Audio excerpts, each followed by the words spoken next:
Hi hello welcome back to our channel Siri Vijayawada.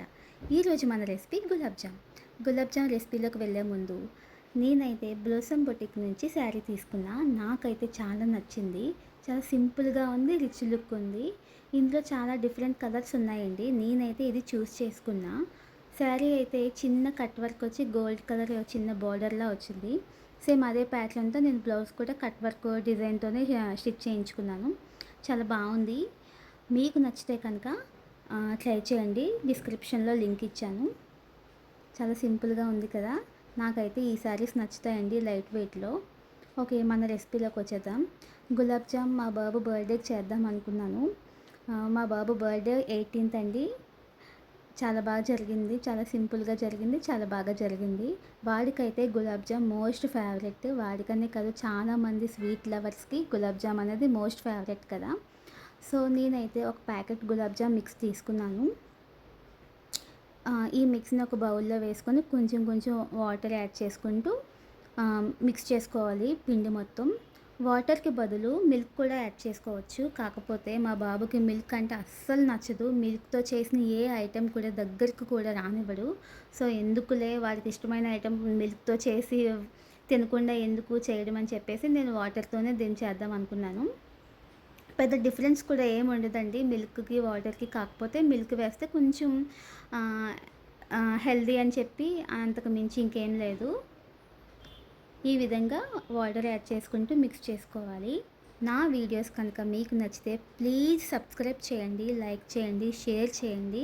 నాకు తెలియని విషయాలు ఏమైనా ఉంటే ప్లీజ్ కామెంట్ చేయండి. నేను చూసి నేర్చుకుంటాను. నేను ఎందుకంటే కొత్తగా స్టార్ట్ చేశాను. మీ అందరి సపోర్ట్ ఉంటుందని నేను కోరుకుంటున్నా.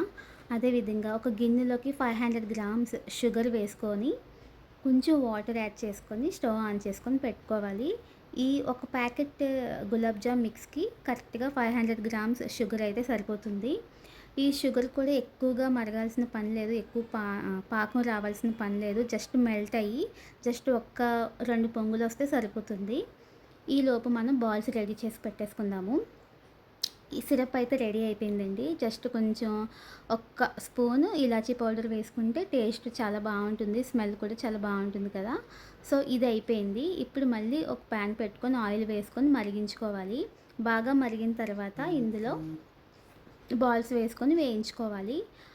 లో ఫ్లేమ్లోనే వేయించుకోవాలండి, లేదంటే అవి కలర్ చేంజ్ అయిపోయి లోపలైతే బాయిల్ అవ్వదు. సో లో ఫ్లేమ్లోనే వేయించుకొని మనం ఈ ప్రాసెస్ అంతా చేసుకోవాలి. మళ్ళీ మిగతా బాల్స్ కూడా వేసేసుకొని వేయించుకోవాలి. చాలా చాలా సింపుల్ అండి, చాలా ఈజీ కదా. తక్కువ టైంలో మనకి ఎప్పుడైనా గులాబ్ జామ్ తినాలనిపిస్తే ఇలా ఈజీగా ఇంట్లో చేసేసుకోవచ్చు. ఇవన్నీ ఇప్పుడు షుగర్ సిరప్లో వేసేసుకోవాలి. వేసుకున్న తర్వాత ఒక 15 minutes అలానే ఉంచేస్తే ఆ సిరప్ అంతా కూడా లోపలికి బాగా వెళ్తుంది. గులాబ్ జామ్ అయితే రెడీ అయిపోయిందండి. ఒక 10 minutes తర్వాత చూసుకుంటే అవి బాగా జ్యూస్ అంతా లోపలికి వెళ్తుంది. ఇప్పుడైతే ఒక బౌల్లోకి తీసుకొని గార్నిష్ చేసేసుకోవడమే. నేనైతే గార్నిషింగ్కి కొంచెం పిస్తా పప్పు యూస్ చేశాను. టేస్ట్ అయితే చాలా చాలా బాగుంటుంది. మీకు కనుక నచ్చితే ట్రై చేయండి.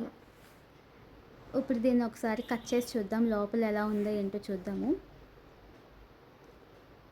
అది లోపలైతే బాగా బాయిల్ అయిందండి, జ్యూస్ కూడా బాగా పీల్చుకుంది. మన రెసిపీ అయితే ఇలా వచ్చింది. మీకు కనుక నచ్చితే ప్లీజ్ సబ్స్క్రైబ్ చేయండి, లైక్ చేయండి, షేర్ చేయండి. Thank you for watching.